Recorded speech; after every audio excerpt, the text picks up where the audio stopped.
there isn't such a long wait. So it is a greater wait time. That's one of the problems. Matthias, the top rated player on the site, seems to be playing. I've been news playing a bullet game, as a lot of GMs do. Like bullet chess. None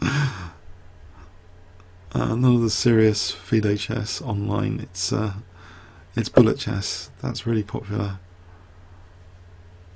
Isn't that Queen G3? There was Queen G3 there. He's used it now. He was waiting for the right moments. Oh dear. It is bullet. Oh dear. I think that's trouble. That's trouble for white. They're both the same rating, these guys. They're both French. Yeah? That is the French flag. Am I mistaken? No. Okay, so there's rook e4 and queen f2. Ouch. That was a real crush. What happened there?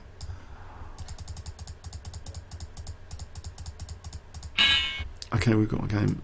So jema.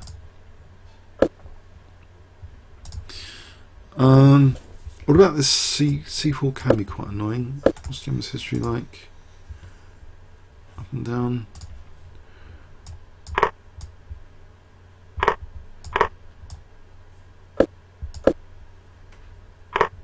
Alright, so we just transpose into something, Caro-Kann variation.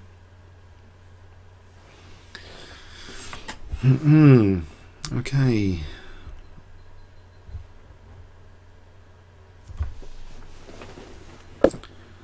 If I play bishop d3, is that bad? There's might be knight b4. Bishop d3 could be okay here. I think it should be okay.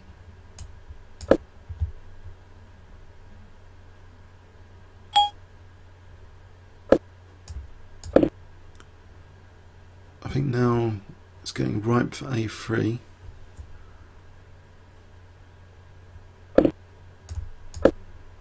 And classic battery on h7, bishop c2 and queen d3. The Hastings saw this GM playing the white side of this in a couple of games. The recent Hastings Congress, this 2600 GM won very convincingly with it in a couple of games. I think it was this kind of position. Okay. So I haven't got the isolate queen's pawn anymore.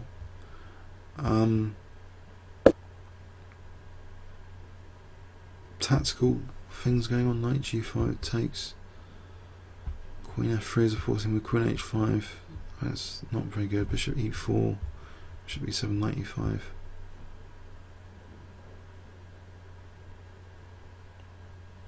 That's interesting. Bishop e4. Is it all needed? What about just queen c2, g6, bishop h6? I think that's the better way to play it. Probably queen c2, just immediate pressure on the king side there.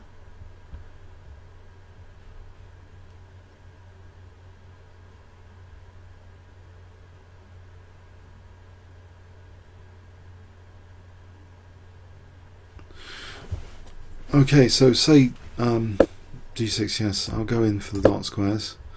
Get the f7 a bit loosened actually when the rook moves. So that means rook e1 is pointing at rook e6 is when the bishop moves. For bishop g6 maybe. Or what about h4? Takes, I'm weakening the diagonal. Rook e6, bishop g6, is that brilliancy? Running bishop h7 stuff. I'm tempted. It's a bit of a risk for 15-minute chess, but it would be good fun to win like that. Rook e6, bishop g6. How does he defend h7? 3 pawns for the rook? I'll go for it.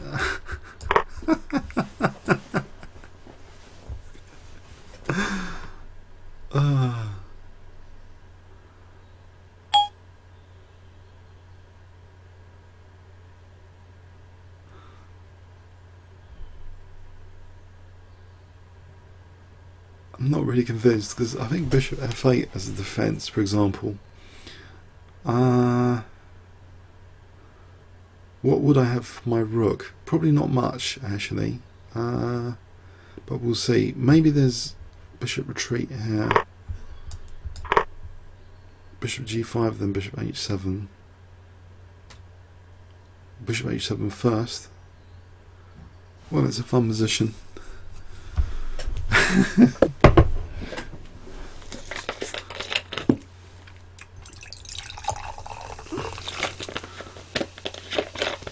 Okay, so bishop takes h7, king h8, queen g6. There's no rook g8, I can take it on queen f6. So I think queen g6, queen e7, knight g5, that looks pretty crushing. Yeah, go in with the troops, bishop h7, queen g6. I don't really want to simplify with bishop e8. Yeah, let's get the troops in. Queen g6 and knight g5 on the cards. Mind you, there's knight e7, though there's queen f6 there. That'll block that. So knight g5 on the cards.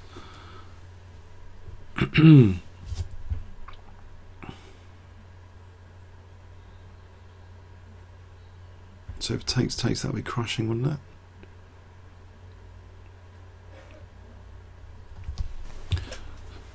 So is it tricky to defend this? It's 3 pawns for rook.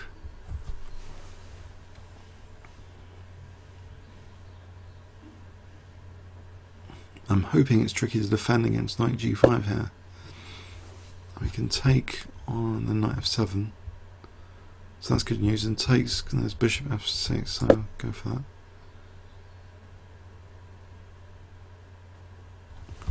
So there is actually this is now protecting that, which is good news. Maybe I can bring the rook in. 1, 2, 3 steps away from being involved. Immediately we'll be attacking e6.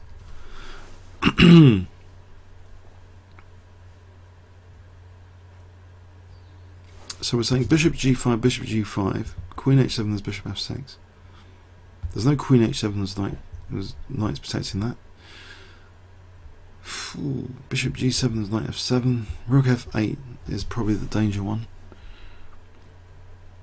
Rook f8.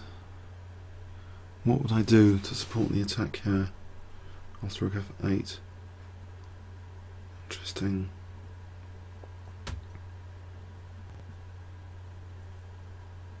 That would make it look unsound, I think, rook f8, unfortunately. Bishop g8, rook g8, doesn't do anything. So there's actually, after rook f8, threatening bishop g5 and queen h7.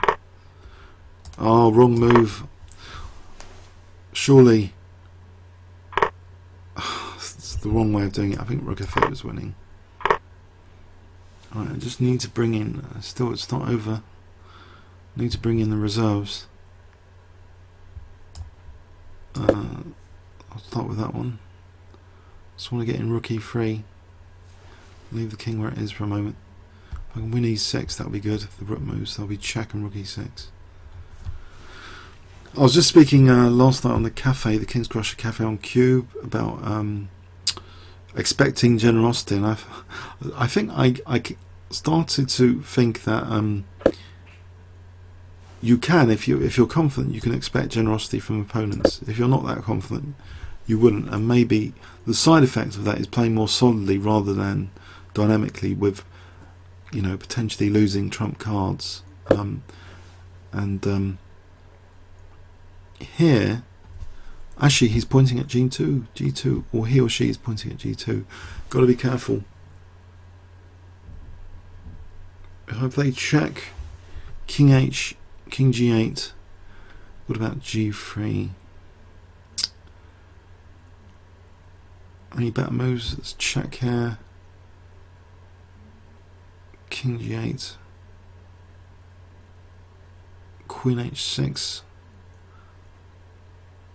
I might be even rook G2. Maybe I could ignore it, or King G2. I don't think the check there's anything lethal there.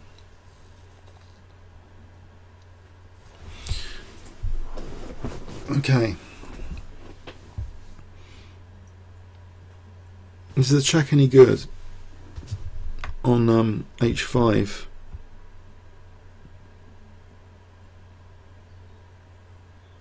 I'm going to assume it's okay. Actually, it would support rook e8. So it's just got to work out this rook g2 business. Rook e6, rook g2 takes, knight d4. Be winning that back at the very least. So is it worth playing rook g3, or just inviting this for king f1 when the attack could carry on? Difficult to double rooks with a king on g8. There's bishop a6 check, king e1 check, king d2. The centre's solid.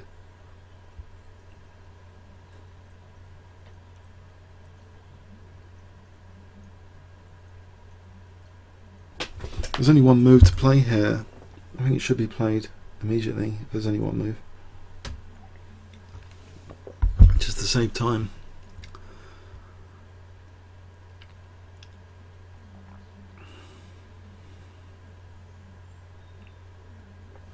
Actually, what about d5? Takes, check. Takes, check, king here. Is a forcing move anywhere in sight? Okay, so rook e6, rook g2. What about g4? That would put a spanner in the works for the g file. Maybe g5, g6. I think that's a good idea. I'll play that. So I want to get pawns g6 to actually be part of the attack. Keeping pressure on e6. Get pawns g6. That looks difficult to defend, to say the least. Hopefully, I mean, how does he defend? How does he or she defend? What is this? Denmark? Denmark. g5, g6.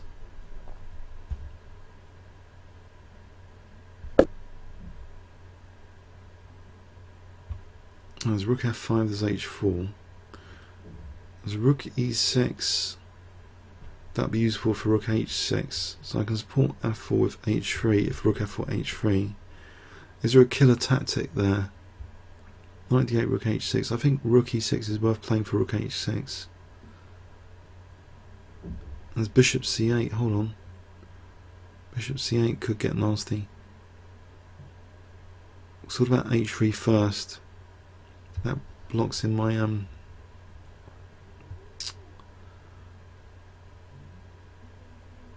that's a pain, that bishop c8 one. Pain. Mind you, there's queen d5 there. Subtle threatened discovered check. Queen d5, knight a5. If takes, it loses the well, it's g5, it's rook f5. Or knight e7. There's also just rook g6. I'll go for that. I think there's rook g6 just defending g4 here. Or rook takes c6, no. Bishop g4. Queen d5 check. If rook g4, king f1. So why can't I just play rook c6? Bishop g4 looks scary, but I get a tempo with queen d5 check. King f1. I'm not getting mated, I hope.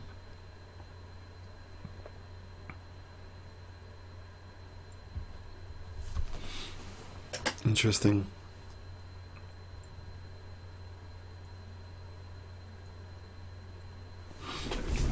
In a sec.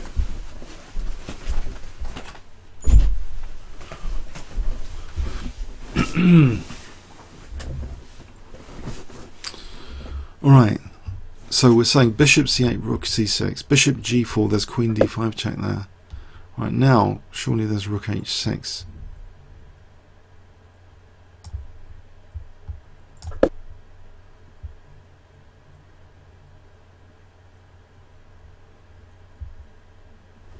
Ruling out rook h7.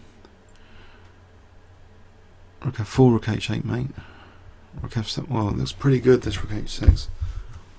He's resigned. Wow. Up to 2192 on that. I enjoyed that one. Probably totally unsound, but yeah, this idea of expecting generosity or not expecting generosity, I think that determines how solidly or dynamically you can play. I want to do a video about that subject soon, but this was expecting generosity. I think this rook sat because I didn't really believe in it that much.